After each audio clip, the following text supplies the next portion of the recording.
Some movies scare you with blood and violence, but cult movies, they scare you in a different way. They get inside your mind. They make you question what's real and who you can trust. They show how belief can become control and how easy it is to lose yourself. These films aren't just about cults. They feel like being in one. Step by step, they pull you in until you don't know where the fear ends and you begin. This is the most disturbing cult movie's psychological iceberg, from strange to unsettling to dark, twisted, and unforgettable. Let's begin. Level 1. Unsettling Obsession. Midsommar, 2019. A young couple joins a group of friends traveling to a small village in Sweden for a special summer festival. Everything seems peaceful. White robes, flowers, dancing in the sunlight. It looks like a beautiful escape from grief and stress. But something feels wrong. The villagers smile too much. They speak in riddles, and their traditions quickly turn dangerous. As the days go by, people begin to vanish, and the festival becomes something you can't leave.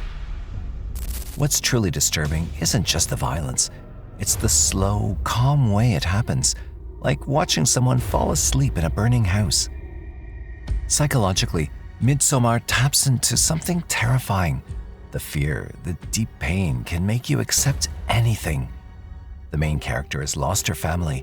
She feels alone, unloved, and invisible. And the cult knows that. They don't force her to stay. They make her feel wanted. That's what makes the ending so unsettling. She doesn't escape. She chooses to stay. This is horror built on emotional seduction, where the comfort of belonging feels stronger than morality. It's about how grief can weaken your sense of self until you start calling the darkness home. And if Midsommar shows us how people can be drawn into horror through comfort, the next level shows us what happens when horror speaks with charm, confidence, and a smile you want to believe. Level 2. Charismatic Monsters. The Master, 2012. A lonely man comes home from war, broken and unsure of who he is. He drinks too much. He drifts from place to place. One day he meets a strange but kind man who calls himself the Master. The Master doesn't threaten him. He speaks gently. He listens. He gives the man a purpose. At first, it feels like healing, but slowly, things change. The Master leads a group that believes in strange ideas about past lives, invisible energy, and cleansing the soul. The more time the man spends with the group, the more he believes. Even when the teachings make no sense, he doesn't question them. What's scary here is how calm it all feels. There are no screams, no weapons, no locked doors. Just soft voices, warm smiles, and total control. This movie shows how easy it is to fall under someone's spell when you're already in pain. It speaks to dependency trauma, the fear that your comfort, your healing, even your identity can be owned by someone else. Adults watching this feel the quiet dread of emotional manipulation when someone looks like a savior but is really rewriting your mind to suit their needs. It's not just about being tricked, it's about giving your trust away piece by piece and not realizing until it's too late. And if the Master shows us how control can feel like love, the next level reveals what happens when that control goes deeper inside the mind itself. Level 3. Psychological Control. The Invitation, 2015.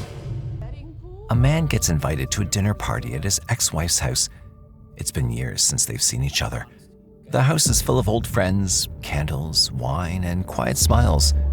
But something feels off. The hosts keep talking about peace, about letting go of pain, about a better world after death. At first, it sounds like healing, but then it becomes clear they're part of a cult, and they believe the only way to be free is to die. This movie moves slowly. Nothing loud, no clear danger. But the longer it goes, the heavier it feels. You start to question everything. Every smile, every silence, every polite laugh. Psychologically, it taps into paranoia trauma, the fear that people around you are hiding something terrible and pretending everything's fine. It's the feeling of being gaslit by a whole room. For adults, it's especially disturbing because you're taught to stay calm, be polite, and not make a scene. But in this film, politeness becomes a trap. The horror isn't just what the cult plans, it's in how long the guests stay quiet, trying to be nice, while danger closes in. The worst part? You realize that some of them really believe it. They're calm, they're kind, they're brainwashed. And if psychological control can make you doubt your reality, the next level goes deeper. Because sometimes the cult doesn't just take over your thoughts, it breaks down who you are. Level 4, Identity Collapse. Holy Hell, 2016. This isn't a horror film, it's a real documentary, and that's what makes it so terrifying. In the 1980s, a group of young people in Los Angeles joined a spiritual community. They wanted healing, purpose, love. Their leader promised all of that and more. He said they'd find truth, inner peace, even enlightenment. And at first, it looked like they did. The film shows home videos, dancing on the beach, laughing in group circles, meditating under the stars. It looks beautiful. It looks safe. But over time, the truth comes out. The leader was controlling them.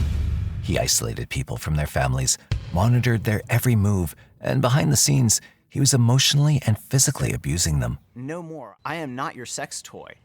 I'm done. I'm not going to take any more. What makes Holy Hell so disturbing is how slow it all happens.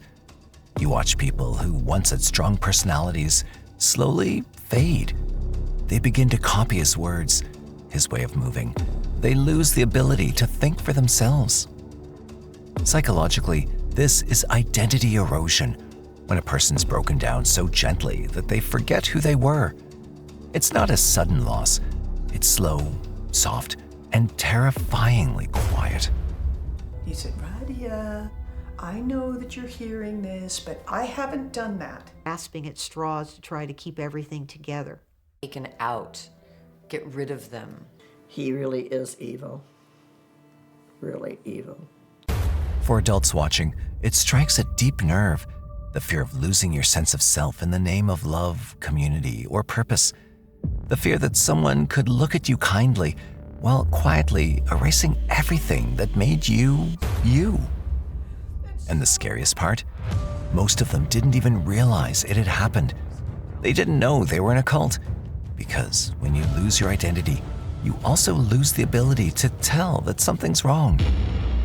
But if this level showed what it's like to lose yourself, the next one asks, what happens after? Because when identity is gone, what comes next is devotion, blind, full-body commitment to the group, even when it means sacrifice, even when it means death. Level 5, Ritual, Death, and Devotion. Apostle, 2018. In Apostle, a man travels to a remote island in 1905 to rescue his missing sister. But what he finds there is not just danger, it's a full-grown cult hidden from the world. At first, the village looks strange but calm. Then you start to see it. The locked doors, the whispers, the fear in people's eyes. This cult worships a nature goddess, but their prayers are soaked in blood. They believe pain feeds her. They believe human life must be traded for survival. The leader doesn't scream or threaten. He speaks like a prophet, calm, certain, unshaking. But behind that voice is something cold and brutal. This film is about ritualized obedience, when faith becomes an excuse for cruelty. It shows how leaders use tradition, sacrifice, and fear to make people stay, even when it hurts, even when it kills. Psychologically, it hits the fear of being trapped by belief, of waking up and realizing the thing that once gave your life meaning is actually what's destroying you. You don't just question your faith, you question reality itself. But what happens when belief isn't just twisted, it's completely rewritten? Because the next cult doesn't ask for your faith. It takes your thoughts, your identity, and your mind and tears it apart from the inside. Level 6. Mind-breaking horror. The Sacrament, 2013. A group of journalists travels deep into the jungle to visit a mysterious community called Eden Parish. At first, it feels like a strange but peaceful place. The people smile. They say they're happy. Their leader, a man called Father, promises safety, purpose, and love. But something feels wrong. The more questions they ask, the more cracks begin to show. Security guards follow their every move. Some followers start whispering for help, and then everything falls apart. The movie is loosely based on the real-life Jonestown massacre, where hundreds of people died in a mass poisoning led by a cult leader. In The Sacrament, you watch that same nightmare unfold. People drink poison. Parents give it to their children. Some cry, others smile. Many believe they're doing the right thing. What makes this so disturbing isn't the violence, it's the emotional surrender. These people aren't screaming, they aren't running, they're calm. They believe in the leader so much that death feels like peace. Psychologically, this film taps into identity erosion, the terror of losing your ability to think for yourself. Your thoughts, your fears, your hope, all handed over to someone else. The scariest part? They don't see it as a trap.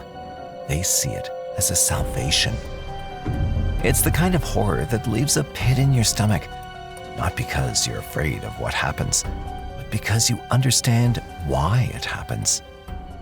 But if this level is about belief taken too far, the next is something darker. The cults in level 7 don't want your faith. They don't want your love. They want to break your spirit, twist your mind, and leave you empty, smiling on the outside and screaming on the inside. Level 7. Pure psychological despair. Martyrs, 2008. This is one of the most brutal and controversial films ever made. This film doesn't just try to scare you, it tries to break you. Martyrs starts with a girl who escapes a secret group that hurt and tortured her when she was a child. Years later, she goes looking for answers, and what she finds is worse than anything she imagined. The people who hurt her are still active, and their goal isn't revenge, power, or money. It's something much darker. They believe that extreme suffering, real, endless pain, can open a window to the afterlife. They want to create a martyr, someone who sees beyond death and comes back with answers. What follows is hard to watch. The pain is graphic and constant. But the real horror isn't what's happening on the outside. It's what happens inside the mind of the victim.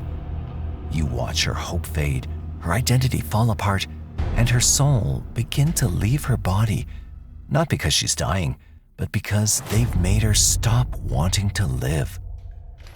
This taps into spiritual despair, the fear that life has no meaning unless it's given to someone else. It's a terror of being turned into an object, a tool, a doorway, and nothing more. Adults watching this don't just feel sad or scared, they feel hollow. It's the kind of movie that stays with you for weeks, not because of the blood, but because of the silence that follows. It forces you to question suffering, purpose, and the human need to find meaning, even in pain. And worst of all, you're left with a thought you can't shake. What if they were right? Some horror movies make us jump. Some make us look away. But the stories in this iceberg, they do something else. They crawl inside. They tap into real fears, the kind we don't talk about. Being forgotten, being controlled, being broken slowly piece by piece, until you don't recognize yourself anymore. That's what makes psychological horror so powerful. It doesn't just scare you, it changes you. If you made it to the bottom, thank you for staying with us. And if you're still feeling unsettled, maybe that means the story did exactly what it was meant to. Thanks for watching. Stay aware and stay curious.